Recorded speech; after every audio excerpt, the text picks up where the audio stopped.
কার্যক্রম নিষিদ্ধ আওয়ামী লীগের প্রতিষ্ঠা বার্ষিকীকে কেন্দ্র করে ঢাকা, নারায়ণগঞ্জ, গাজীপুর, গোপালগঞ্জ, ফরিদপুর ও চট্টগ্রাম এই ৬ জেলায় সেনাবাহিনী মোতায়েনের সিদ্ধান্ত নেওয়া হয়েছে। ২২ জুন থেকে ৩০ জুন পর্যন্ত এসব জেলায় সেনা সদস্য মোতায়েন থাকবে। স্বরাষ্ট্র মন্ত্রণালয়ের রাজনৈতিক ২ শাখা থেকে সোমবার জারি করা প্রজ্ঞাপনে এ তথ্য জানানো হয়েছে।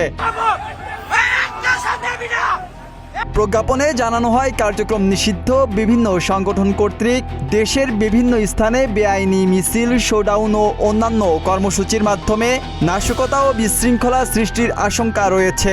এর ফলে দেশের বিভিন্ন জেলায় সার্বিক আইন শৃঙ্খলা পরিস্থিতির অবনতি ঘটার পাশাপাশি জানমালের ব্যাপক ক্ষয়ক্ষতির সম্ভাবনা রয়েছে।